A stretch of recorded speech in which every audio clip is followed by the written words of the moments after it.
Hi viewers, welcome to BM Begins. இன்னைக்கு நம்ம பார்க்க போற இங்கிலீஷ் போயம் வந்து The Secret of the Machines by Rudyard Kipling. The poem deals with the problem of modern technology and automation. இந்த poem எதை பத்தி பேச போகுதுன்னா மாடர்ன் டெக்னாலஜி அண்ட் ஆட்டோமேஷனா தானேங்கிறது அதோட ப்ராப்ளம்ஸ் பத்தி பேச போகுது.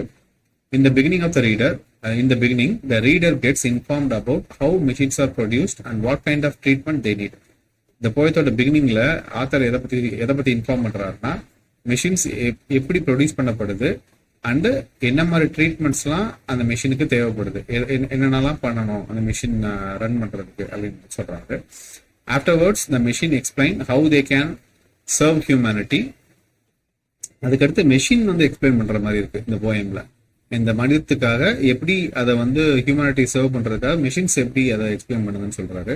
The poem ends with a statement that machines, although capable of great deeds, are still nothing more than creations of the human brain. இந்த போயம் எப்படி எண்ட் ஆகுதுன்னா மெஷின்ஸ் என்னதான் இவ்வளவு பெரிய கேப்பபிள் ஆஃப் டூயிங் கிரேட் டீட்ஸ்னா செயல் ஏதாவது பண்ணுது, இவ்வளவு விஷயங்கள் பண்ணாலும் still nothing more then creations of the human brain. இது ஹியூமன் பிரெயின்ஸ்க்கு முன்னாடி தே ஆர் நாட் பிக், அதாவது அது அவ்வளவு பெரிய விஷயம் இல்லை அப்படின்றது சொல்லுது. அதைத்தான் மீன் பண்றாங்க. நம்ம போயம்குள்ள போயிடலாம், லைன் பை லைன் போயம்குள்ள போயிடலாம். We were taken from our bed and the mine. We were melted in the furnace and the pit.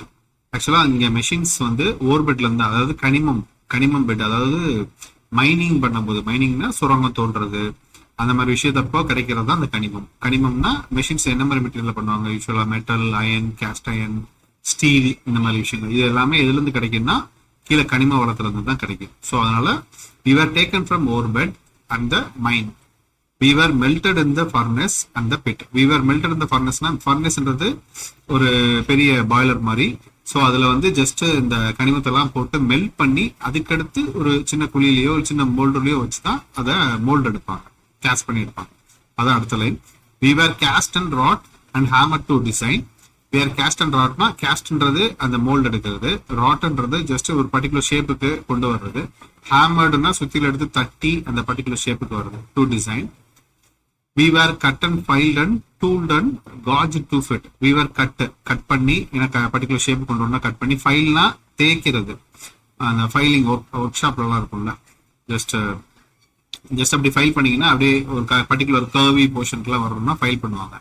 And tool to gauge to fit. காஜ்னா கரெக்டா அந்த பர்டிகுலர் லென்த்துக்கோ இல்ல பர்டிகுலர் டைமென்ஷனுக்கோ வர்றதுக்காக அந்த ஃபிட் பண்றதுக்காக இந்த ஒர்க் எல்லாம் பண்ணுவோம். மெஷின் வந்து ஒரு பர்டிகுலர் ஷேப் கொண்டு வரும். Some water, coal and oil is all we ask.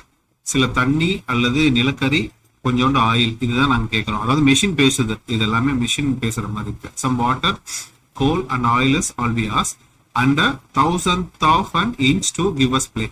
1,000th of an inchனா இன்ச்ன்றது ஜஸ்ட் ஒரு சின்ன போர்ஷன். அது மாதிரி 1,000th of inch வந்து எங்களுக்கு அதுல தான் நாங்க ப்ளே பண்றது மெஷின்ஸ் ஒர்க் பண்ணுதுல. ஒரு குறிப்பிட்ட ஏரியாவை அக்காமடேட் பண்ணி அந்த ஏரியால தான் மிஷின் வச்சு நம்ம ஃபேக்டரியோ இல்லை ஏதோ ஒன்று பண்றோம், அதுக்கு யூஸ் ஆகுறது தான் அது மீன் பண்ணுது. And now if you will set us to our task, we will serve you for 4 and 24 hours a day. And now if you will set us to our task, we will serve you 4 and 24 hours a day. இப்போ நீங்க வந்து உங்களுக்கு ஒரு task கொடுத்தீங்கன்னா அது 24 மணி நேரமும் நாங்க உங்களுக்காக சர்வ் பண்ண நாங்க தயாரா இருக்கோம் அப்படின்றத அந்த இடத்துல. ஓகே, ஸோ நெக்ஸ்ட் லைன் வந்து we can pull and haul, push and lift and drive. We can pull and haulனா புல்னா இழுக்கிறது, ஹால்னா ஒரு விஷயத்தை எஃபோர்ட் போட்டு தூக்குறது, புஷ்னா தள்ளுறது, அண்ட் லெஃப்ட்னாலும் கிட்டத்தட்ட தூக்குறது, அண்ட் டிரைவ் நகர்த்துறது இல்லாட்டி ஓடுறது, அதான் drive. We can print and plow and weave and heat and light. இதெல்லாம் இந்த pull and haul and push and lift and drive, we can print and plow and weave and heat and light, இதெல்லாம் என்னன்னா ஒவ்வொரு work, ஒவ்வொரு kind of machines. இந்த இடத்துல மெஷின்ஸ்ன்றது particular machine பத்தி பேசல, காமனா மெஷின்ஸ் பத்தி பேசுறாங்க. ஓகே, ஏன்னா புல் பண்றது ஒரு மிஷின் பண்ணும், தூக்குறது ஒரு மிஷின் பண்ணும், கிரெயின்ஸ் இந்த மாதிரி. புஷ் பண்றதுன்னா ஏதோ ஒரு விஷயம் கம்ப்ரஸ் பண்ற மாதிரி ஒரு மிஷின் பண்ணும். ஸோ அதனால காமனா மிஷின்ஸ் பத்தி எல்லாத்த பத்தி பேசுறாங்க. We can printனா பிரிண்டிங் மிஷின் பத்தி பேசுறாங்க, பிளவுனா உழுகுற டிராக்டரை பத்தி பேசுறாங்க, வீவ்னா இந்த கிராஃப்டிங், துணி தைக்கிறது எல்லாம் வீவ் பண்ணுவாங்கல்ல, ஒண்ணுக்கு ஒண்ணு கோர்க்கிறது, வீவ் பத்தி பேசுறாங்க, ஹீட் அண்ட் லைட், இதெல்லாம் காமனாவே பேசுறாங்க. Okay, we can run and race and swim and fly and dive. we can ஓடுது, ரேஸ் பண்ணுது, ஓடி இது பண்ணுது, ஐ மீன் அண்ட் ஸ்விம் மிதக்குது, பறக்குது, டைவ் பண்ணுது. we can see and hear and count and read and write. we can எங்களால பார்க்க முடியுது, கேட்க முடியுது, ஒரு விஷயத்தை கவுண்ட் பண்ண முடியுது. பார்க்க முடியுது, கேட்க முடியுதுன்னா கம்ப்யூட்டர்ஸ் மீன் பண்றாங்க. கேட்க முடியுது, ரிசீவர் மைக் அந்த மாதிரி மீன் பண்றாங்க. கவுண்ட் அண்ட் ரைட், கால்குலேட் பண்ண முடியுதுன்னா அரித்மெடிக் லாஜிக் யூனிட், சிபியூல அரித்மெடிக் லாஜிக் யூனிட் இருக்குல்ல, அதான் மேத்தமெட்டிக்ஸ் பைனரி யூனிட்டா கொடுப்போம். ஸோ எல்லாமே மீன் பண்ண, ரீட் பண்றது, எங்களால் ரைட் பண்ண முடியுது, எல்லாமே பண்ண முடியுது. பட் அடுத்த லைன் வந்து but remember please the law by which we live.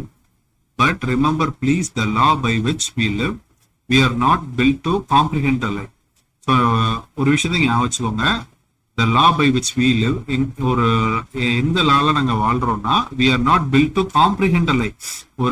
ஒரு பொய்ய காம்ப்ரிஹெண்ட்னா இந்த இடத்துல என்னன்னா கிராஸ் பண்ணிக்கிறது, புரிஞ்சுக்கிறது. we are not built to comprehend the life. ஒரு பொய்ய புரிஞ்சுக்கிறதுக்காக நாங்க build பண்ணப்படல. we can neither love or pity nor forgive. we can neither love, எங்களால் காதலிக்கவும் முடியாது, கவலைப்படவும் முடியாது, மன்னிக்கவும் முடியாது. if you make a slip in handling us you die. இதுக்காக தான் இந்த first 4 line. if you make a slip in handling us you die. நீங்க ஏதாவது எங்களை ஹேண்டில் பண்ணும்போது, ஸ்லிப்னா தவறு, ஏதாவது ஒரு தவறு பண்ணிட்டீங்கன்னா நீங்க இறந்து போயிடுவீங்க. ஏன்னா எங்களுக்கு எதுவுமே தெரியாது, எங்க லவ் தெரியாது, கவலை தெரியாது, மன்னிக்க தெரியாது, ஒரு தப்பான விஷயத்த புரிஞ்சுக்க தெரியாது, எதுவுமே தெரியாது.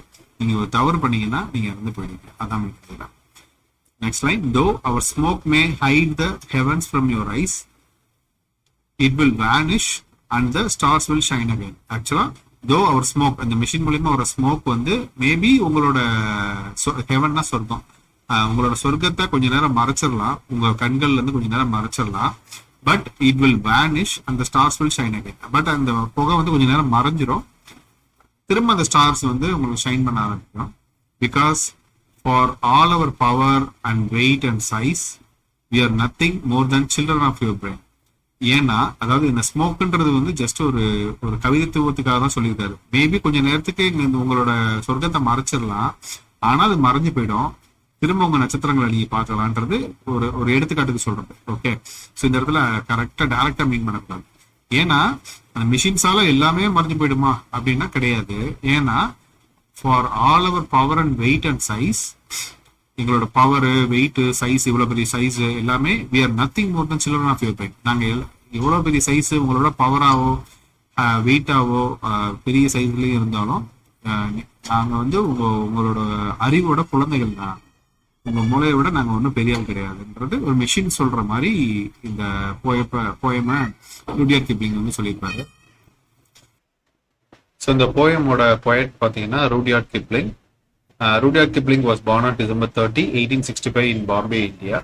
இவர் வந்து டிசம்பர் 30, 1865 பாம்பே இந்தியாவில தான் பிறந்திருக்காரு. பிகாஸ் 1865 வந்து India is under the control of British. Then he was educated in England but return to India in 1882. அவர் படிச்சதெல்லாம் இங்கிலாந்துல, பட் இந்தியாவுக்கு ரிட்டர்ன் ஆறாரு. எப்போனா 1882 ரிட்டர்ன் ஆறாரு. டெக்கேட் லேட்டர், டெக்கேட்னா 10 வருஷம் கழிச்சு, decade later Kipling married Caroline Balestier and settled in Brattleboro, Vermont, where he wrote the Jungle Book among a host of other works that made him hugely successful. Actually 10 வருஷம் கழிச்சு Kipling வந்து Caroline பெலிஸ்டியர் marriage பண்றாரு. After that our settle ஆகிறது என்னன்னா பிராட்டில்பாரோ, வெர்மண்ட்ல. அந்த சமயத்துல தான் அவர் jungle book, நம்ம எல்லாருக்கும் தெரிஞ்ச ஜங்கிள் புக் ஸ்டோரியை 1894 எழுதுறாரு. Among the host of other works that made him hugely சக்சஸ்ஃபுல்னா அது போக ஜங்கிள் புக் வந்து one of the name known one.